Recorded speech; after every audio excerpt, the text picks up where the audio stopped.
Hola, les doy la bienvenida a este segmento de Vida Saludable. Yo soy Paula Valdés y el día de hoy vamos a hablar sobre genética. Veremos qué estudia esta rama de la biología y por qué es tan importante. También vamos a comprender la importancia de los cromosomas y la diferencia entre sexo biológico y género, que son dos cosas distintas. Veremos cómo las variaciones genéticas son parte natural de la diversidad humana. No existe algo semejante a lo normal o anormal. Cada uno de nosotros formamos parte de una misma especie. Nuestra presencia en el planeta es el resultado de un proceso evolutivo que comenzó hace miles de años.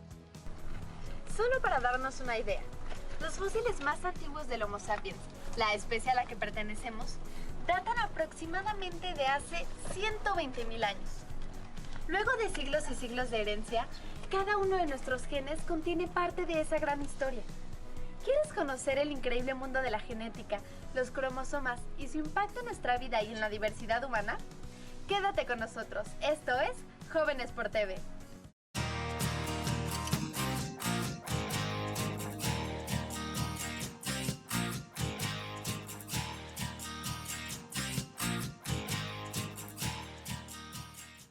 La genética es una rama de la biología que estudia la herencia, es decir, cómo los caracteres hereditarios se transmiten de generación en generación. Su nombre proviene del latín geneticus o génesis, relativo a la génesis u origen de las cosas, y del griego genéticos, que produce o genera algo. Esta ciencia surgió como tal a principios del siglo XX, pero en realidad se basó en las investigaciones que hizo desde el siglo XIX Gregor Mendel, un fraile nacido en la región de lo que actualmente ocupa la República Checa y quien murió en 1884. Mendel no experimentó con humanos, sino con chícharos, buscando cómo se transmitían características como el color o la textura del grano. Su trabajo fue tan influyente que inspiró a los investigadores y biólogos del siglo XX. Hace 115 años, es decir, en 1905, se usó por primera vez el término genética para referirse a la ciencia dedicada al estudio de los fenómenos de la herencia y de la diversidad biológica. En las últimas décadas, el estudio de la genética ha tenido un desarrollo extraordinario. Términos como ADN, genes, cromosoma, genoma, genética evolutiva e ingeniería genética se han popularizado y han encontrado utilidad en áreas como la agronomía, la botánica, la veterinaria y la medicina, entre muchas otras. Su estudio también nos ha permitido comprender cómo se transmiten los rasgos entre padres e hijos y cómo funcionan los patrones hereditarios que se relacionan con algunas afecciones de salud como la diabetes y la deficiencia auditiva, entre otros. Además de predeterminar algunos de nuestros comportamientos instintivos, pero ¿esto quiere decir que estamos determinados totalmente por nuestra genética? ¿Cuánto de nosotros depende de lo que aprendemos, deseamos, sentimos e interpretamos de la vida? Antes de explorar las respuestas, vamos a ver las siguientes cápsulas. Un gen es, no quiero decir célula porque estoy casi segura que no es una célula, pero en la que se guarda cierta información de nuestros progenitores, que es lo que nos da pues nuestros rasgos físicos. El gen es una parte del cromosoma. Un gen es lo que define a una persona, es lo que va a definir cómo vas a ser físicamente. O sea, los genes los transportan los cromosomas, entonces todo lo que tú eres físicamente y todo lo que te define como persona, tus rasgos, tus ojos, todo eso lo va a tener un gen. Entonces, pues todo viene de la genética, literalmente todo es hereditario. Un gen es una porción de la cadena del cromosoma que trae información genética. Un cromosoma es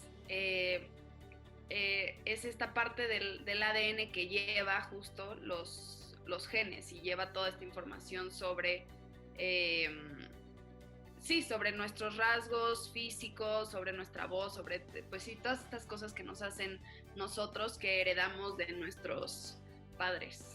Un cromosoma está dentro de la célula y trae información.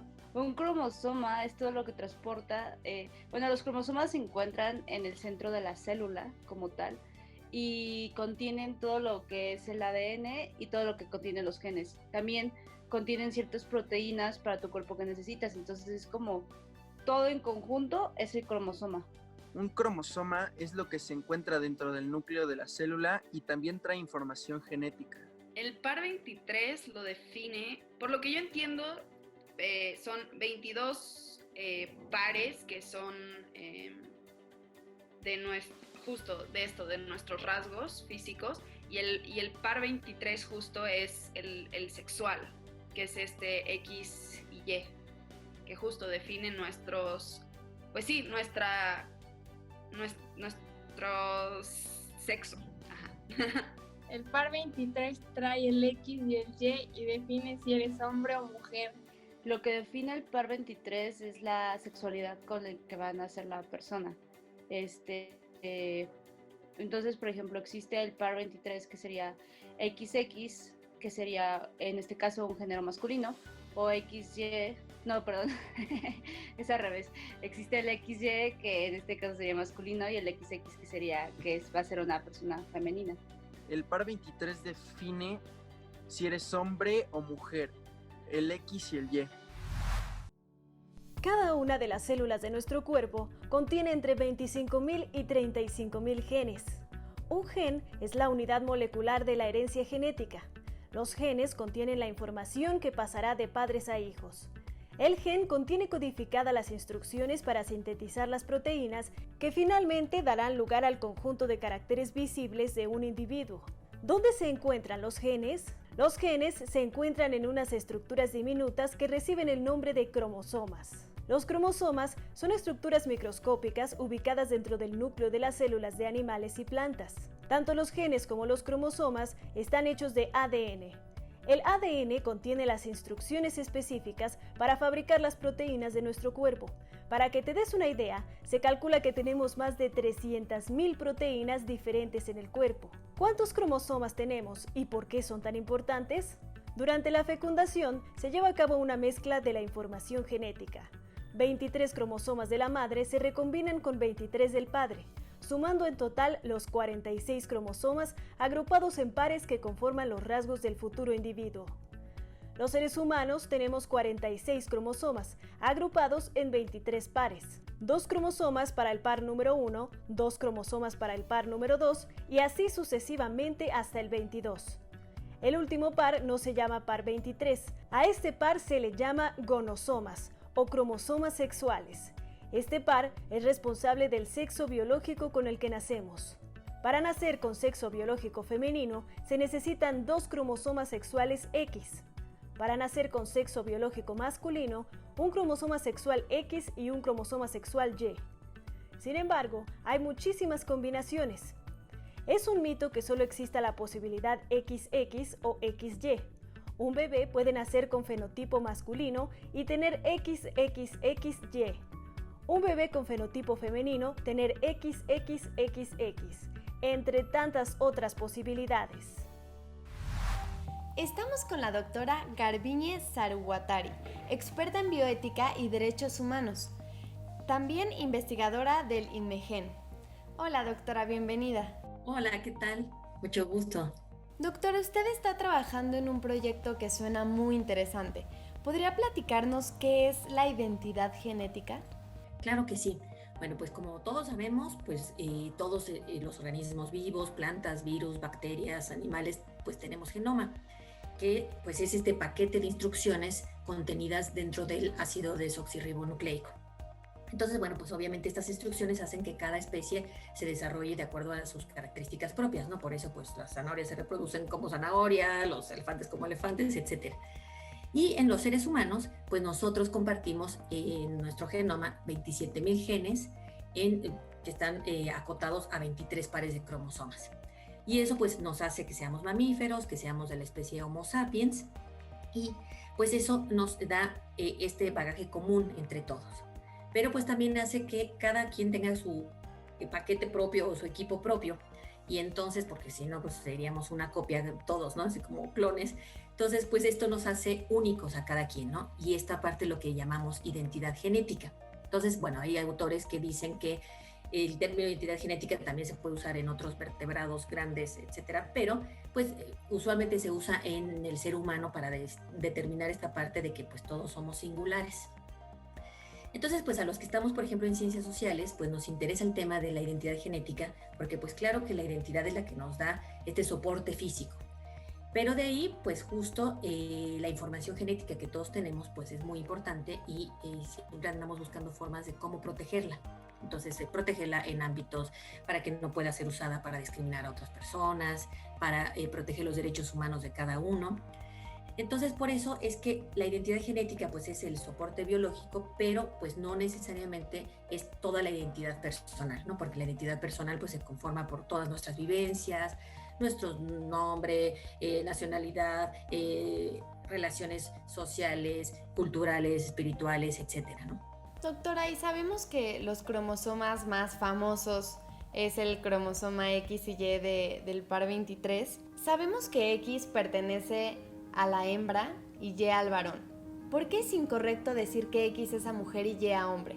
Cuando hay un cromosoma XY, cuando se juntan las dos células haploides, el óvulo y el espermatozoide, que cada una pues tiene sus 23 cromosomas, justo pues ya se forma esta célula diploide que tiene los 23 cromosomas o, pares de cromosomas, perdón, o 46, ¿no? Si los desdoblamos cada uno. Y entonces pues en este par 23 es donde están estas características y cuando se juntan el cromosoma X con el Y, pues se da origen a un individuo macho o a un individuo masculino, o cuando se juntan el XX, pues da un individuo femenino o hembra. Como también estas características están en los mamíferos, etcétera, pues sería por eso incorrecto decir que es de hombre o de mujer. Además, las categorías de hombre y mujer, pues ya ahí llegan de otros ingredientes, ¿no? Al final de cuentas, pues lo que representa ser hombre y lo que representa ser mujer, pues tiene que ver con las cuestiones culturales, con el tipo de sociedad. Claro que pues va pegado esta diferenciación entre hombre y mujer, pues a la diferenciación sexual, pero realmente son elementos mucho más complejos hablar de hombre y de mujer, porque tiene que ver pues con todas estas vivencias culturales, etcétera, ¿no? Entonces, por eso lo idóneo es decir macho-hembra o individuo masculino, individuo femenino. Doctora, y pensando en lo determinante de los cromosomas en algunas cosas, ¿la preferencia sexual es genética? Pues no hay ningún estudio concluyente. Hace muchos años se publicó una revista llamada Science, un estudio en donde decía que había una relación entre los genes y la homosexualidad, y algunos medios de comunicación dieron así como la noticia de que existía un gen gay. Pero al final de cuentas no ha habido estudios que confirmaran ese hallazgo. Y el año pasado la misma revista Science publicó otro artículo en donde justo dijeron pues es que el comportamiento sexual y la preferencia pues es algo muy amplio, ¿no? Tiene que ver con muchos factores igual educativos, culturales, etcétera. Hay gente que podría decir, bueno, pues lo idóneo sería pensar que hay componente genético en la sexualidad para decir, bueno, pues entonces no tendría por qué haber discriminación hasta el colectivo LGTB. Pero hay otros que dicen, no, si le damos este componente genético, al final de cuentas podríamos estigmatizarlos y decir, bueno, pues es que es una condición o anomalía genética, ¿no? Entonces, ni es totalmente cultural, educativo, ni es totalmente genético, ¿no? Sino, al final de cuentas es como todo lo complejo, ¿no? Se reúnen una serie de factores en la vida de cada persona y también puede, en muchos casos, ser una elección, ¿no? Doctora, muchas gracias por esta entrevista. No, ¿de qué? Pues gracias a ustedes. Qué interesante todo lo que nos cuenta Garbiñe Sarguatari. Los invito a ver esta cápsula sobre genoma humano. En 1963 inicia el proyecto Genoma Humano, con el objetivo de descifrar el mapa genético del ser humano a partir de su ADN. Este proyecto concluyó en 2003 y reveló que la especie humana apenas suma un total de aproximadamente 30.000 genes, casi los mismos que los ratones o las moscas. Este resultado fue sorprendente. ¿Cómo era posible que una especie tan compleja como la nuestra tuviera una cantidad de genes relativamente baja? Para comprender esto, primero necesitamos conocer dos términos importantes: genotipo y fenotipo.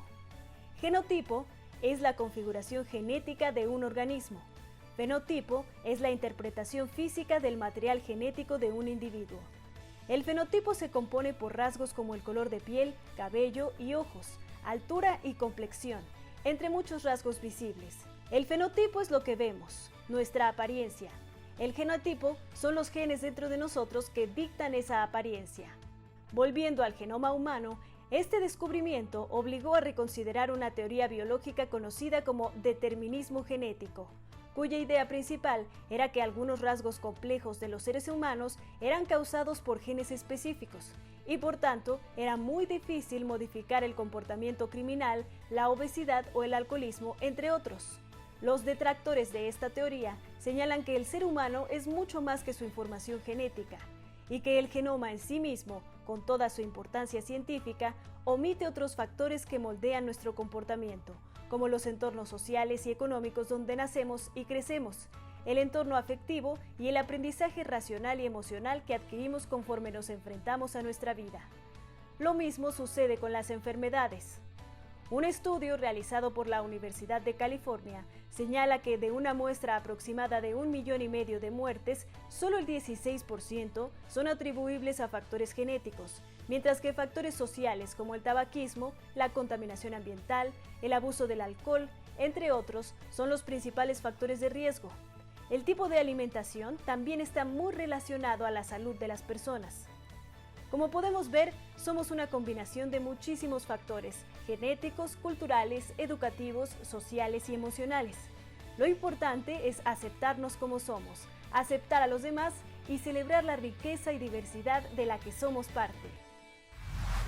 Estamos ahora con Gloria Careaga, profesora de la UNAM, formada en Psicología Social. Es una de las principales investigadoras en género y sexualidad en el país. Bienvenida, profesora, ¿cómo está? ¿Qué tal? Muchas gracias por la invitación. Profesora, ¿podría decirnos cuál es la diferencia entre sexo biológico y género? Bueno, precisamente cuando decimos sexo biológico se refiere a los aspectos anatómicos de la persona y cómo a partir de su diferencia sexual se determina si una persona es hombre o mujer, tomando en cuenta sobre todo la apariencia de los genitales y algunos aspectos que tienen que ver con la secreción hormonal. Pero cuando nos estamos refiriendo al género, estamos hablando de la interpretación y la noción que una sociedad construye alrededor de esta diferencia sexual. Es decir, cómo es que la sociedad a la que pertenecemos construye la idea de lo que significa ser mujer o ser hombre y cuáles son las expresiones que esta diferencia sexual tiene en nuestra sociedad. Es decir, pertenece a un momento histórico y a una cultura específica en el cómo nos definimos como hombres o como mujeres. Y me parece que incluso hablar del plural es importante porque pues cada quien hacemos nuestra propia interpretación y nuestra propia filiación con esa condición, cómo yo me asumo como mujer y cómo la represento. Profesora, y en un punto de vista social, ¿cree que los genes determinan nuestras elecciones? Yo creo que la biología y el contexto cultural en el que nos desarrollamos está en una íntima interacción permanentemente. Y creo que la sociedad, la cultura le da el sentido, el significado que tienen precisamente esa condición biológica. Es decir, desde el cuerpo, ¿qué significa el cuerpo en nuestra cultura? ¿Qué relación tenemos con el cuerpo? Y vamos a ver, si nosotros hacemos un análisis cultural, vamos a ver que en culturas como la asiática, la relación con el cuerpo es muy distinta de la del Medio Oriente. En América Latina misma es muy distinta la relación y la concepción que nosotros, las personas en México, tenemos con respecto al cuerpo a la que tienen en Brasil, por ejemplo, ¿no? Entonces, hay factores culturales y sociales que llevan a que nosotros hagamos una interpretación de nuestra propia biología, de nuestras propias características genéticas. Profesora, para finalizar me gustaría que le hablara a nuestros jóvenes. Sabemos que es otra generación y son otros tiempos, y que les dijera les diera un consejo desde su punto de vista para poder expresarse y para poder identificar su género sin una represión social. Sí, yo creo que el desarrollo del conocimiento que hemos tenido y la misma presencia activa de movimientos como el movimiento feminista, el movimiento LGBT que le llaman, ¿no? De lesbianas, gays, personas trans, bisexuales, nos ofrece hoy día un panorama muy amplio, muy diverso, pero muy rico para nuestra propia concepción. Y que esta presencia que estos movimientos han logrado en nuestra sociedad, pues han enriquecido porque nos han desafiado mucho para comprender que la sociedad tiene muchas oportunidades para poder ser, para realizarse, pero también para complejizar nuestra propia concepción del mundo, de las otras personas. Creo que el desafío más grande que hoy tenemos es reconocer que la diferencia, que la diversidad es algo que nos enriquece. México ha sido un país que ha sido muy valorado por su amplia diversidad cultural, por su diversidad gastronómica. Pues también tenemos una diversidad social, sexual, de género, muy amplia que debiera ser orgullo en nuestro país. Y yo creo que hoy día tenemos esa oportunidad, ¿no? Tanto personas de todas las edades, tenemos la oportunidad de reconocer cómo esa amplia variabilidad nos enriquece y sentirnos orgullosos, cada quien de quiénes somos, qué queremos ser. Entonces, pienso que sería importante para las nuevas generaciones, primero, pues romper con esos mitos, con esos miedos que tenemos de conocer a otras representaciones, pero también de perder el miedo para ser quienes realmente somos. Profesora, le agradezco mucho esta entrevista. Fue un gusto para nosotros tenerla aquí en el programa. Un placer, les deseo lo mejor y mucho éxito para todas las personas con este proyecto. Gracias. En palabras de la profesora, sintámonos orgullosos de lo que somos. Los genes han sido el origen de conflictos bioéticos deportivos. En 1985 ocurrió un caso que sigue siendo importante hasta nuestros días. Durante los Juegos Universitarios Mundiales de Japón, se realizó una prueba de ADN a la corredora española María José Martínez Patiño.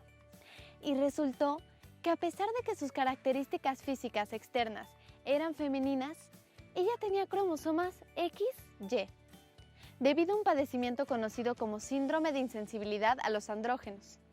María José nunca respondió a la testosterona. Como ella misma lo explica, cuando fui concebida, mis tejidos nunca escucharon los mensajes hormonales que debían convertirme en hombre. ¿Cuál fue la respuesta de la comunidad deportiva internacional? Suspenderla de todas las competencias. Por tener una genética masculina, determinaron que no podía competir contra mujeres. Luego de una serie de apelaciones donde mostró que su incapacidad para procesar la testosterona no le daba una ventaja, María José pudo regresar a las pistas, pero su carrera estaba acabada. Es un conflicto bioético porque las decisiones están sustentadas en argumentos genéticos. Yo me pregunto, ¿y si alguien tiene genes para tener unas piernas más largas o mayor musculatura o una notable resistencia para correr distancias grandes o facilidad para seguir mejor el ritmo y la música, ¿podrían también eliminarse de otras competencias? ¿Tú qué piensas? La genética, la identidad, el género, son temas que seguirán durante mucho tiempo sobre la mesa en distintos círculos y situaciones. Por eso es tan importante que tengamos una mente abierta e informada, claro, para una vida saludable. ¿Qué temas de salud te interesan? Cuéntanos en nuestras redes sociales. Participa en este programa y haz lo tuyo. Vamos a mover el cuerpo, a mover ideas y pensamientos. Y a continuación, un tema igual de importante, pero en el área de los saberes digitales. Vamos con Shadani Policanti y Alejandro García, que seguro nos tienen una muy buena propuesta.